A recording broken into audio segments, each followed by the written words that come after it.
spring one, and then I'm done with And it. you're done. Yeah. I'll sit for that. It's a lot of work.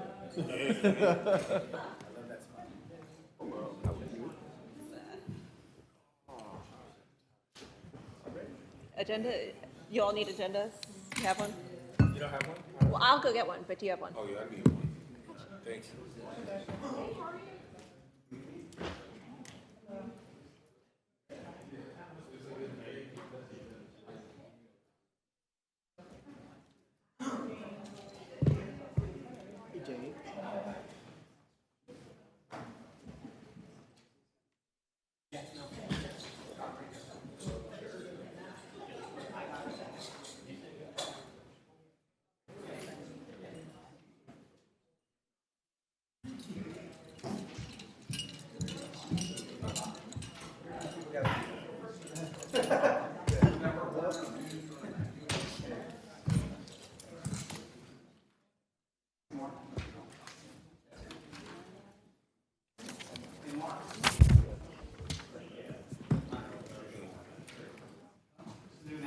Where's Shad?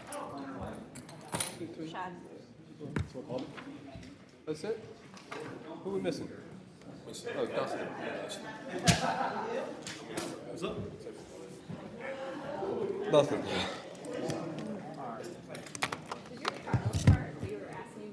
No, it got continued, so we're waiting on a new date. Okay.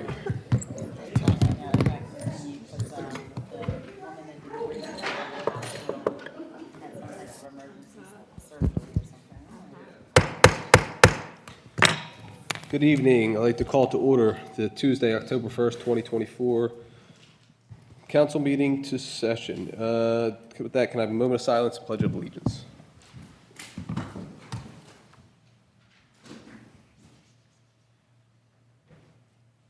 I pledge allegiance to the flag of the United States of America and to the republic for which it stands, one nation, under God, indivisible, with liberty and justice for all.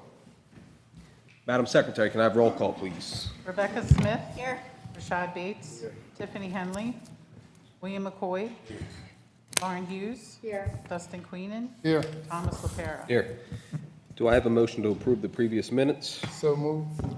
Second. All in favor? Aye. The ayes have it. Executive session announcement. We had an executive session tonight on personnel. Mr. Vice President, any announcements? If anybody needs a translator, we have Jess in the back that can offer you one. Montgomery County, Norristown Library on October 9th at 2 p.m. on Wednesday is partner with Oak Street Health to bring you 2 workshops in October. One's a diabetes nutrition class, which I think is very, very important. And also October 23rd at 2 p.m. for senior citizens, navigating Medicare. That's all I have. Anybody else? Oh, yeah. This Friday at Norristown Area High School is our homecoming. I believe it starts at 7 p.m. So if you want to come out and support the Norristown Eagles, 7 p.m. Or any other announcements? Being none, public comment. Madam Secretary. Imani Terry. You can come up.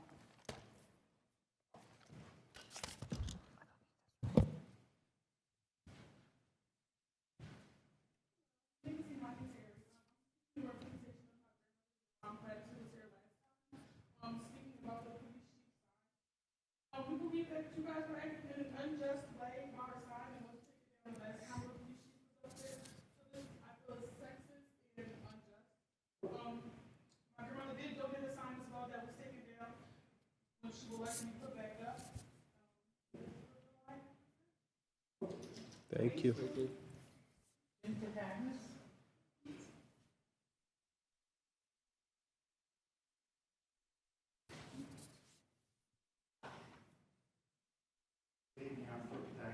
Representing the MSS Lodge here in Norristown. Come to the attention of the council. Our organization has been here in this town for 120 years, and we just celebrated our 120th year this past August with a street procession on the east end of Norristown, which it's always been. We have adjusted the procession route over the years for numerous reasons, and every year I, as a feast chairman, and I'm also an officer of the organization, apply for permits for our procession, and the council always signs off on them, and so does the police and the fire departments, and we're grateful for that. And the reason I'm coming here today is we had a situation that occurred this year that's very disheartening for us. We're trying to continue our tradition and be part of this community, and we want to stay here. This is where our home is where our ancestors came from Shaka, Sicily, to here. And this is the first year that we never had any police presence at our at our procession. And the reason why that's a factor for us, and I'm concerned about it, is that it's the safety of the procession and the people that are in it, and also the community will respect police officers more than they'll respect anybody else if safety is of concern. And we've always had at least one police officer in front to lead our procession and one in the rear to keep anybody from running up on us. The last 2 years, Fire Chief Tom O'Donnell has done a great job having the fire police there for us. This year they did a tremendous job because it's the second year in a row this basically the same people were there, and the traffic flowed fairly well, and I was very, very pleased with that. What I wasn't pleased with was the lack of the police presence, and we almost weren't able to have our procession because there was cars parked in front of Holy Savior Church on the 400 block of East Main Street.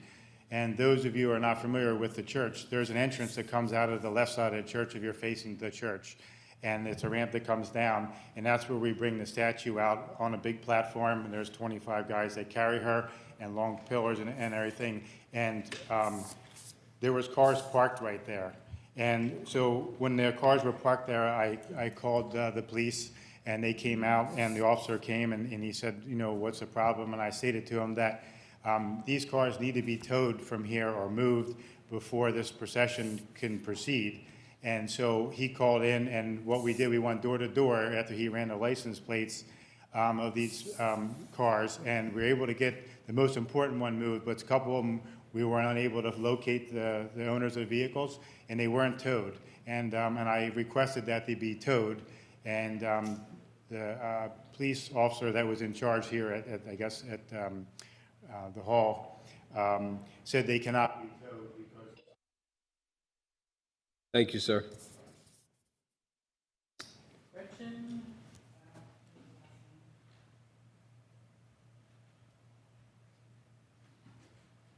I also have Dr. Jacqueline Bailey Davis sign.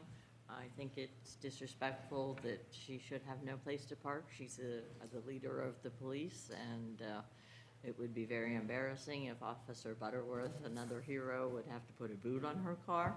And Benjamin, who does the parking, is very accurate, and it would look disgraceful if there was a boot on the police chief's car.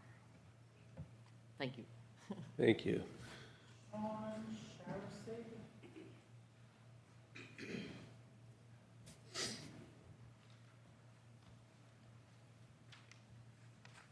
Hey council, how you guys doing? My name's Sean Sharsig. I'm gonna keep it short and sweet. Just want to stop by again. We still need some help on Church Street. There's been no progress. Anything, any advice, greatly appreciated. Please help us. Thank you. Thank you. Okay.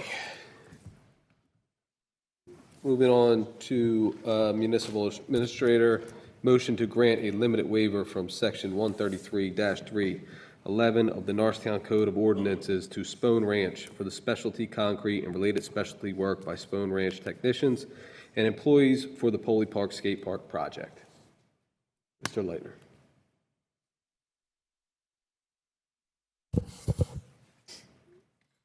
I'm sorry, this is the limited waiver? Is that the one? Yes, sir. Sorry. So we're asking for a motion to grant this limited waiver in order for us to go ahead and move forward with the Spohn Ranch. This waiver is actually allowing us to use specialty concrete workers in order to do the special concrete for the actual skate park.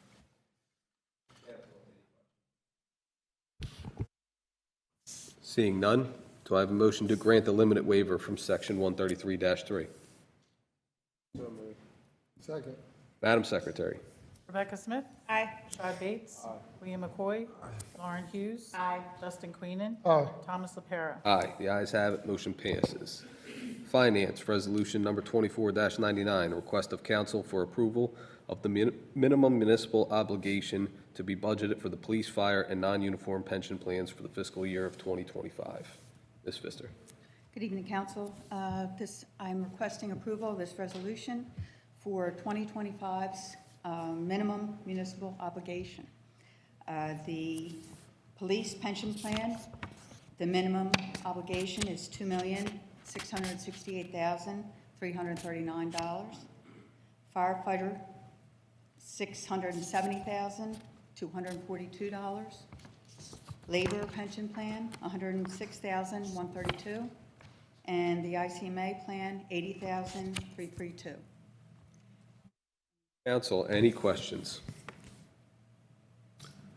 Seeing none, do I have a motion to approve Resolution 24-99? So moved. Madam Secretary. Rebecca Smith. Aye. Shad Bates. William McCoy. Lauren Hughes. Aye. Justin Queenan. Aye. Thomas LaPera. Aye, the ayes have it, resolution passes. Planning Municipal Development, Resolution 24-88, granting final plan approval to MM Partners LLC and DAJG Main and DeKalb LLC for the development of a 7-story mixed-use building at 69 East Main Street. Sorry about that. What I'll do is I had the opportunity to have a conversation, I know informationally with you. Had an opportunity to talk to Ms. Massagne, Ted, and Mark before this meeting. Mark Kaplan, the attorney for the applicant, raised some concerns with this approval resolution that was distributed, and had the opportunity to have some dialogue, and I may ask some clarification of other parties because we were talking about this as soon as a half hour ago. So I just want to make sure I get this right. So you have the resolution that's here before council right here. And one of the concerns that Mr. Kaplan raised that he would like taken out of the resolution for council's consideration tonight is actually point number 1, which refers to the preliminary land development application, resolution 2478. After talking to our other professionals, they were okay with that because they've complied with all the conditions in here. So we could recommend to council, we don't feel that's necessary at this point. Number 2, prior to the recording of plans for plans-related comments, issuance of permits and non-related plan comments, set forth with all conditions of the Pannoni review letter dated September 19, 2024. We had the opportunity to talk to Mr. Kaplan and our other professionals before this meeting.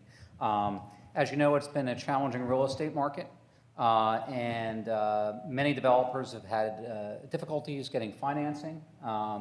And one of the things that banks and lenders are looking for is some clean review letters.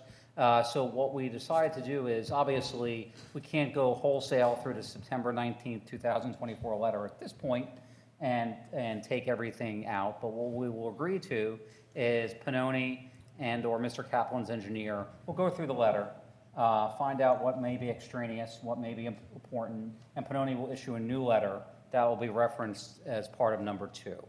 So I believe all our professionals were okay with this approach.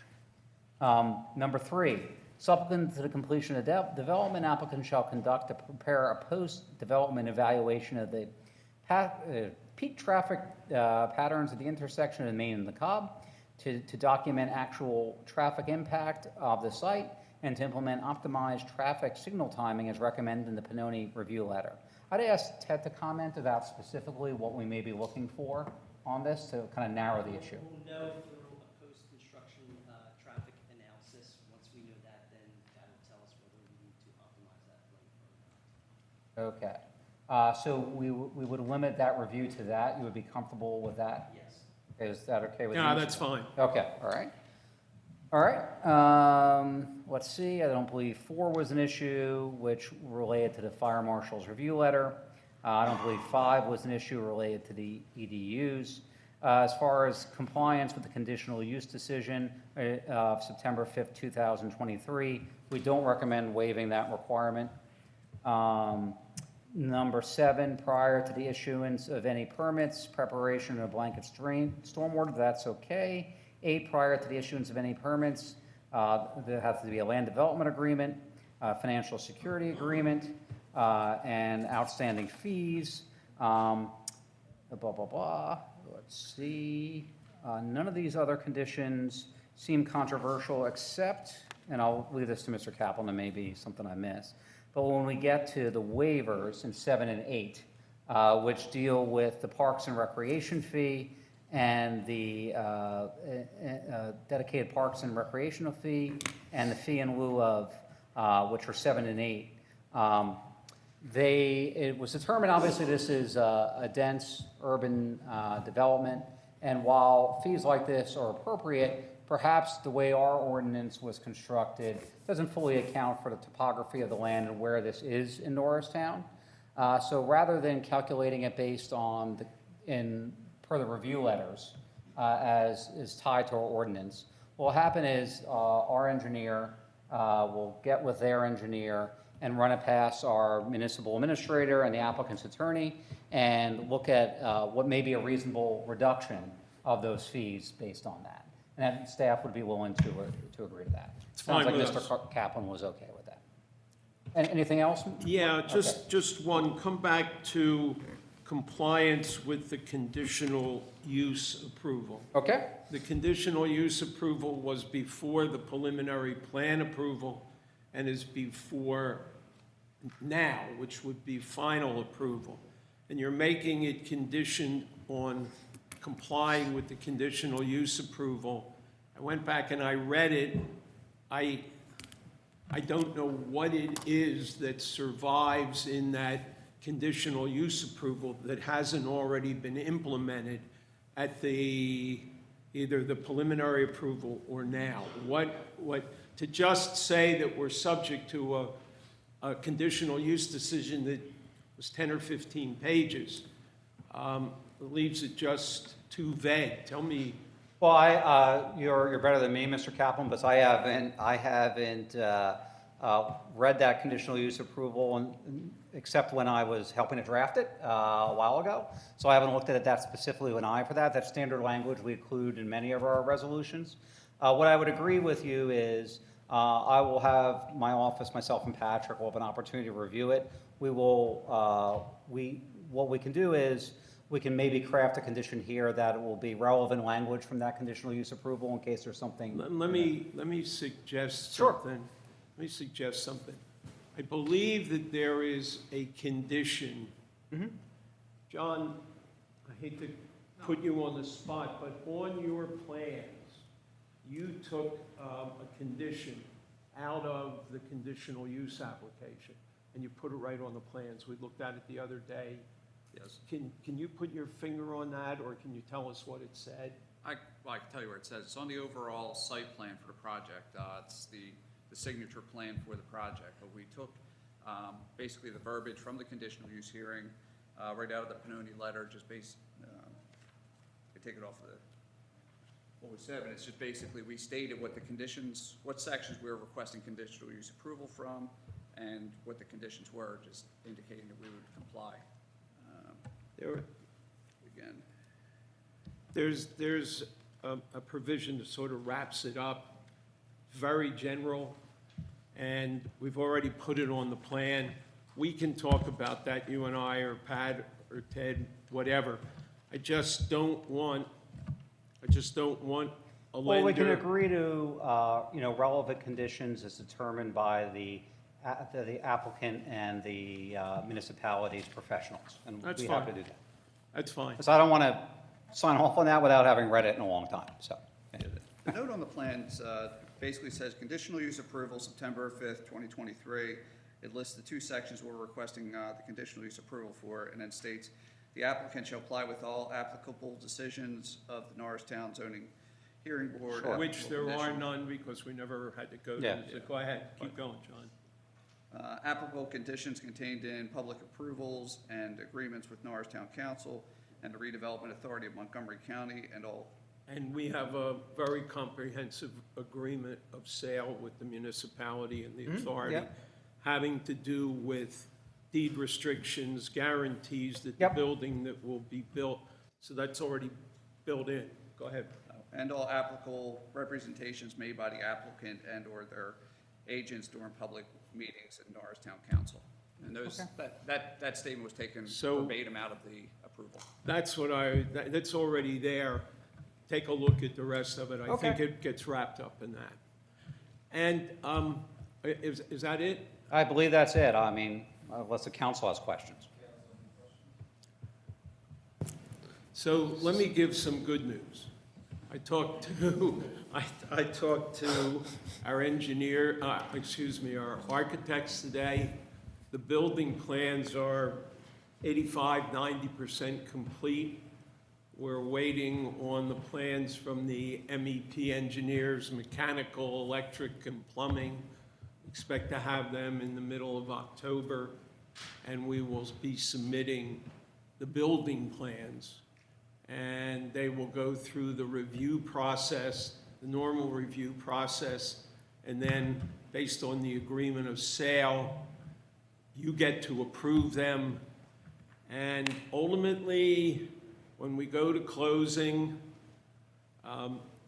there is a guarantee to the municipality that that building will be built, and we've built into the original agreement of sale that type of bonding. So we're rounding the curve and coming down the backstretch. Now all we got to do is continue to put the financing together, and we can get there. Fantastic news. Thank you. So, seeing no questions from council. So I would recommend a motion to approve the resolution and waivers, subject to the agreement of the parties on the record, the modifications made by the parties on the record this evening. Then we'll recraft this. So do I have a motion to approve Resolution 24-88 with the provisions stated by Solicitor Kilkenny? So moved. Second. Madam Secretary. Rebecca Smith. Aye. Rashad Bates. William McCoy. Lauren Hughes. Justin Queenan. Thomas LaPera. Aye. The ayes have it. Resolution passes. Thank you. Going into departmental reports, we'll start off with police. Chief Bailey Davis.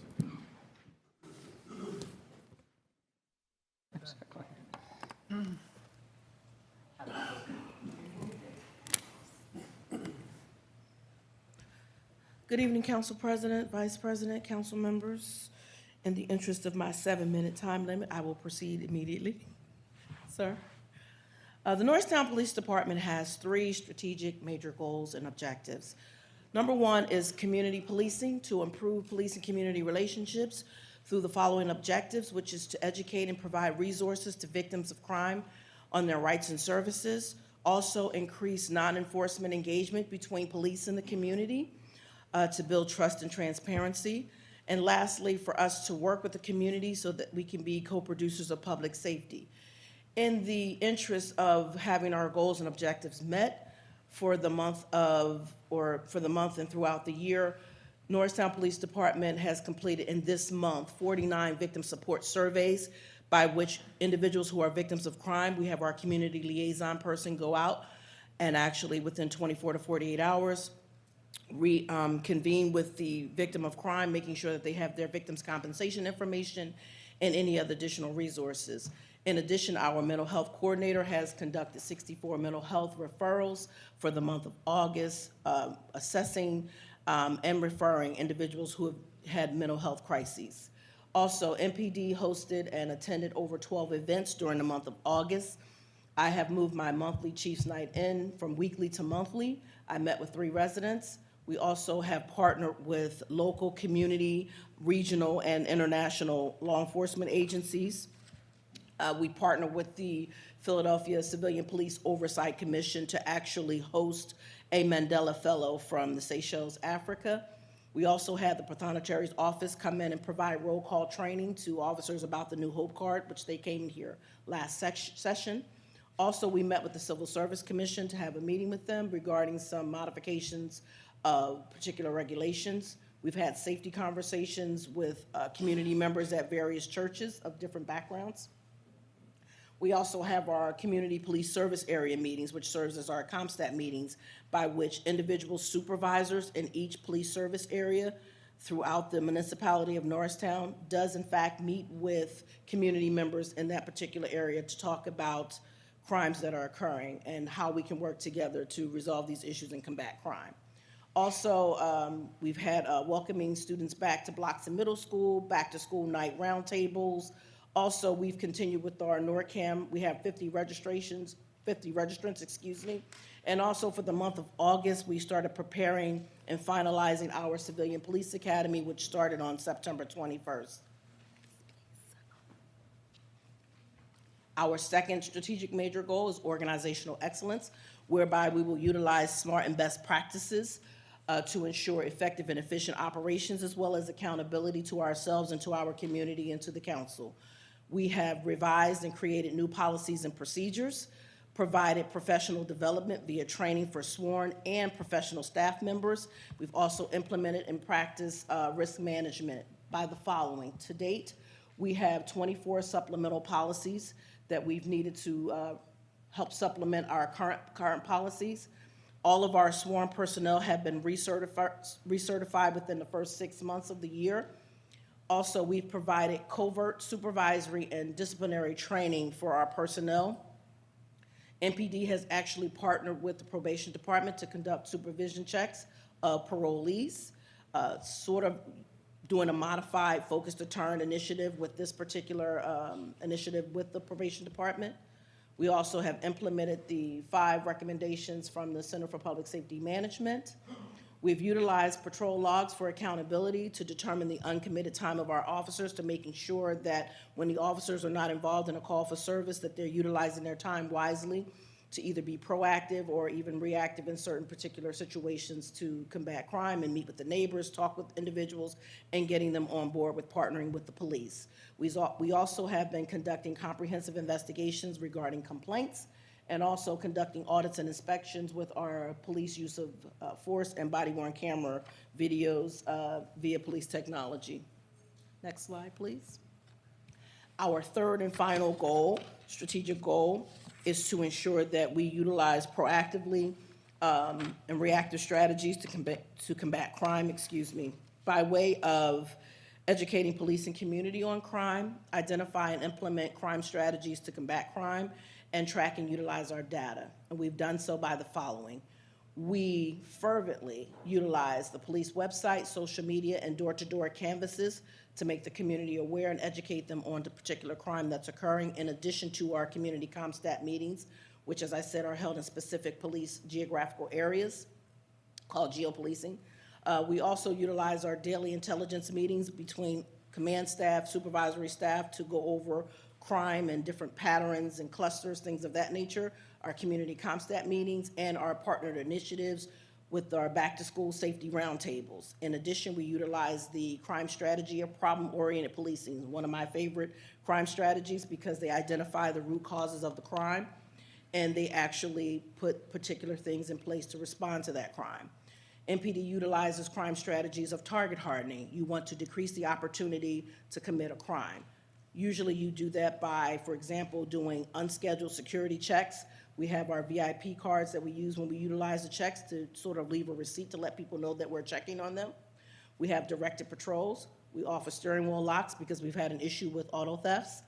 Also, target removal, making sure that you do not have anything that attracts an individual to committing a crime, such as leaving your wallet or your laptop on your passenger side seat or your driver's side seat. MPD utilizes ShotSpotter. We've had 19 activations, 12 were founded, and only one person called 911 with regard to these shots being fired, and 3 had no ShotSpotter activations. With regard to mapping and analysis, we actually utilize pen maps and heat maps. So we identify with the pen maps and the heat maps, we identify clusters of crime, And when we review in our intelligence meetings, when we have a conversation with the command staff and the supervisory staff, we're able to review the modus operandi of our offenders to determine if in fact that we have patterns. So let's talk about some crime. Crime for the month of August in comparison from 2023 to 2024 is down 17%, despite the fact that we have some staffing shortages. I can tell you that there's been a decrease in aggravated assaults, burglary, and auto thefts. As you can see here, we went from 9 aggravated assaults to 3. Excuse me, and we went from, if you look at the burglaries, from 13 to 7, as well as the auto thefts, the 18 down to 7. So overall, we had 17%. One of the most important things I need you all to understand, council and community at large, is when you're talking about crime and you're trying to figure out proactively or reactively how to combat crime, you have to understand the elements of a crime. The elements of a crime are location, victim, and offender. And when you have one of those absent, you don't have a crime. So in this case, where we have elevated increases of robberies, as you can see here, 7 out of our 10 robberies, there have been Latinx members who've been targeted. So our response to that, and also prior to that being proactive in our efforts, we've conducted fear reduction surveys throughout the community. We've had community meetings. We've actually been intentional, authentic and intentional about meeting Latinx community members where they are, whether it's at a Latinx community nonprofit organization such as Aclamo or any of the Catholic churches where they are or in their communities. We've been actually touching base with them, telling them how to protect themselves and safeguard themselves. We also know that based upon our mapping and analysis, pen mapping, that the times of the robberies have occurred between 7 p.m. and 11:45 p.m., so we're putting measures in place for that now. With regard to the thefts, as you can see, they're slightly elevated. The thefts are due to incidences that are attributed to lapses in judgment. People are leaving, let's say, cell phones in particular places. They come back and the cell phone is missing, so that's a theft. A great deal of thefts have been elevated due to things of lapse in judgment or just carelessness on community members. Next slide, please. So year to date overall, we actually have an increase of 9%. And the areas that we're really targeting right now is the robberies and some of the burglaries, and those actually have been dropping. Between the months of May through July, we've actually had arrest of serial burglar as well as a serial robber. Next slide, please. So we've had plenty of arrests throughout this year, but some of our major arrests in this particular month have been 2 arrests for weapons offenses, 2 arrests for individuals shooting their firearms, shots fired, and also 2 individuals who were arrested for theft of motor vehicles, and 1 aggravated assault, which resulted subsequently in the search warrant, which recovered 5 guns and 1 aggravated assault. Thank you. Are there any questions?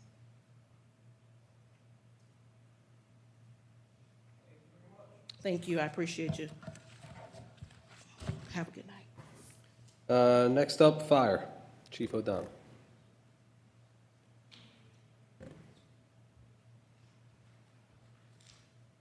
Good evening, members of Municipal Council. Your operational summary for the month of September. 120 incidents. Average response time was 4 minutes and 26 seconds. The busiest day of the week was Tuesday at 10 a.m. Number of firefighter injuries were 1. Number of civilian injuries, 4. Number of fire safety inspections completed, 58. Public education projects, there was 21. Year-to-date operational summaries, smoke detector installations. There was a total of 109 so far this year, with a total of 972 properties visited. Total out-of-service hours for apparatus are 2,216. Average number of training sessions was 1,186, with a total number of training hours of 4,342. One other highlight was the exceptional work by on-duty police and fire personnel on the morning of September 10th, where they together rescued 5 people from a burning home on Cherry Street. So again, quite proud of our staff and their efforts at the wee hours in the morning and coincidentally working smoke alarms, right? Saved and made the day possible. Thank you. Council, any questions? Thank you, Chief. Thank you. Next up, we have Public Works. Mr. Odenabo. Good evening, Council. The administrator told me I have 5 minutes, so I'm going to make sure I work within my time limit. The first thing I want to talk about, Public Works has a matrix of operation that we standardize so much, and how it's so well created. I know exactly what people are doing, how many people are supposed to do it every day, and the productivity. So it makes it very easy for me to track what we're doing, and this has been working. Next, so just for the council to know we have this. So move to next page. Yeah, I want to talk about some upcoming events, and I want the council to note that we will start our leaf pickup on October 21st, and it will go on till December 9. Hopefully we will not get snow before then, but we try to finish it as early as possible, so that because it's the same equipment that we're going to be using to plow snow. So just for everyone to know, leaf pickup starts October 21st and will go on till December 9. Another upcoming event I want to talk about is that we are going to have a city-wide sweep. This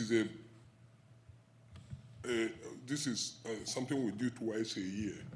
We do it first Saturday in April and first Saturday in November. So we get dumpsters, 16 dumpsters placed in 9 locations in the community. And we give the public, our residents, the opportunity to dump whatever they want to dump there. So this is just for everyone to know that we're going to have it starting on November 2nd. It starts at 6 a.m. until the 16 dumpsters are full. I just want to make sure we know about it. Then I'm going to talk about some right-of-way things we've done this year. But before I talk about it, I want the council to recognize that every year, every month, we approve, move to the next year. This is actually something that gives an idea. We have a software that we use for our right-of-way issues. But on the whole, we have an average of about 50 approvals of right-of-way things we do every month. And up to date, I think we have about 494. So just for the council to know. So these right-of-way issues includes work done on sidewalk, street closure, work done on streets. But there's one thing that we've been doing that I really appreciate, if you move to the next page. That's an agreement I had with the water company about 8 years ago that I came to this community. And that is allowing them to work on a right-of-way. They pay all the necessary fees, but at the end, they'll be able to pave our street from curb to curb. So it's something that I made this arrangement with them, and in all honesty, they have kept to that. 2 years ago, they wanted to renege, and then I petitioned them again. Somebody came from the headquarters and said that they should keep doing it for us. So this year alone, they have not finished, but this year alone, we benefited 5 miles of street paid for free in Norristown. And since we started this program, we have about 22 miles of street that have been paid by the water company for free of charge in Norristown. In fact, virtually every paving you see in this community is done by the water company. So this was when we actually, these are some of the streets. The list is some of the streets that have been paid by the water company. So just for everyone to know. If you actually go to the southwest part of our community, you can see that virtually, and I'm going to show the paving. This page, yeah. You can see that virtually every street in the southwest of our community has been paved, curb to curb, striped. And you cannot beat that kind of deal. It's done for free. It was this agreement that I had with the water company 8 years ago, and they've kept to it. And I just wanted the council to appreciate it too. The next thing I want to talk about is potholes. The one thing that has been happening to this community is that if we have a street paved, the number of potholes that we patch will reduce. When I came here 8 years ago, we were patching about 900 potholes a week. 900 potholes a week. So right now, the potholes we patch now is about 250, because with the water company and PICO, they've helped us to pave most of our streets. So it's really working. And then again, we've started paving alleys. We pave alleys in-house, so it's reduced the number of potholes. So, you know. Also, for the whole year, we probably patched about 1,460 potholes. The next one, I want us to move to the next page. This is, when I came here, we started paving, and we started paving alleys in our community. So we are paving alleys now. So this is when we are prepping the alleys for paving. So the next slide will show the alleys that we paved in-house. Just for everyone to know, up till today, as of today, we have paved 63 alleys in-house in this community. This started since 8 years ago that I came to this community. And most of the alleys that we pave, we don't just pave alleys that we see. We rated all the alleys in this community on a scale of 1 to 5. And the alleys have been so bad that up till now, we're still paving alleys that are rated 1. So we are paving alleys now. So this is probably alleys that we paved last week. We're going to be paving tomorrow. We keep paving, and that's what we keep doing till leaf picker comes. One other thing I want to talk about is crack sealing. You know, I'm sure many of you know that I'm a professional engineer, even though I don't function as an engineer here, but I'm registered. One thing that when I came here, I noticed that some of our streets, we do not actually start maintenance quite early. So by the time we get there, it becomes late. So we bought a crack sealing machine. So if you look at it, we are using it to actually go to those new streets that are newly paved, that have little cracks, so that we can seal it, so that we can protect the life of the road. So that's what we've actually done that in 23 locations. So the crack sealing machine is working very fine. It's actually a very good investment that we've done, because it will help to prolong our streets. The next thing that we've done very much this year, more than other years, just for instance to know, is striping the streets in our community. As at now, we have striped 255 crosswalks and stop bars all over in different parts of the community. So we've been very busy this summer. So that's what we're doing there. The next thing, which I'm sure we see every day, is street sweeping. We sweep 343 streets in this community every week. And then we travel about 410 miles every week. So we put 410 miles in this vehicle every week when we sweep. And then we sweep 343 streets. This is a new the next one is a new program that we started, and is working out very well. And I'm going to tell you why it's even working out more, because there's a committee work recently that the administrator, Mr. Leitner, initiated. I'm going to talk about it later, what the role we played. This is a sidewalk sweeper. We use it to sweep the business districts. We try to sweep the business district twice a month. And when we're talking about the business district now, we're talking about Main Street, and then DeKalb, and then Marshall. So the business owners like it, and so, but I just want the council to know that this is something we do. We do 2 times a month. We started this program in May. The next thing I want to show, which many of us see, we have 14 parks and many other open spaces in this community. We make sure we mow each of them at least once a week. And we start this in May. We start this in April, and we try to end it in October. But if for any reason, depending on whether we go up to November 1. One thing that is one thing I want everyone to understand that the same people that mow this are the same people that we use to park part of this. They are the same people that we use to do leaf pickup. So after a time, it's that they saw how much we can do. So I just want to make sure that the council knows that we do this. And I really think it's been a big success this year because I've not received any complaints about park, maintenance. One thing that we have been collaborating very well with the police is street trimming. We've been working with the police, letting us know, and then we're doing that in the parks too. But tree trimming, there are many areas that because of the trees there, it becomes very dark at night. So they show us those areas and then we'll go there to actually trim the trees for them. So that's tree trimming going on there. The next one, this is something people cannot understand, that we have 2 dedicated employees that go around this community every day picking trash.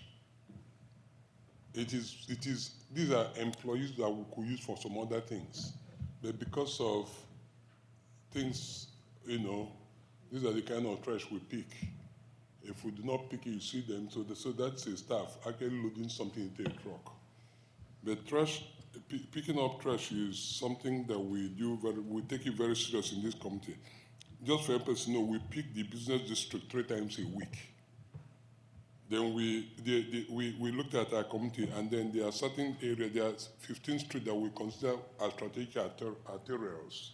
These streets run from south to north and east to west. And we try to make sure that we pick them twice a week. And then we pick the parks daily. So municipal parks are picked up, we pick trash in them daily. No matter how you see it, just know that we pick trash there daily. We take it very serious. The next thing another trash thing we do is mascaro. This is something that each time I look at it, I consider a success story in this community. There was a time that people were not picked for 2 weeks in this community. And I wrote another spec that we started 5 years ago.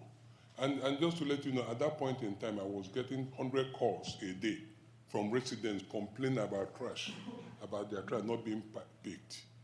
Then we wrote another spec that we wrote 4 years ago.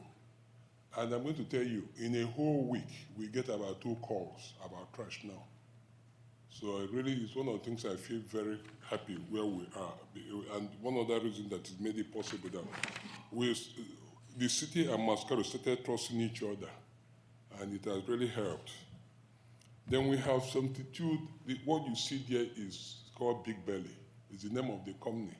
But we have 2 locations of Big Belly in this community, and it's working out well. The residents are using this Big Belly. It is something that I saw as a game changer, because before the Big Belly came, and I want to give a lot of credit about this belly to Mr. Crandall Jones. He was the person that told me that I should look for Big Belly. We had some kind of hope, things that we kept around. And we found out that people did not really use them. Or even if they use them, they put things around instead of, but right now, most of those areas, when I drive to them, I feel very happy because people are really using this Big Belly.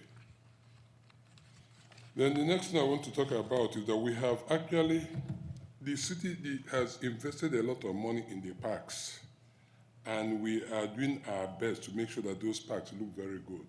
We spent time to do a lot of fencing, maintaining the fences in some of our parks. So this is just to give people an idea of the kind of fence we have. So this is Walnut, and then Carroll Street Park. There's a park maintenance that we're doing now, and that is at MLK.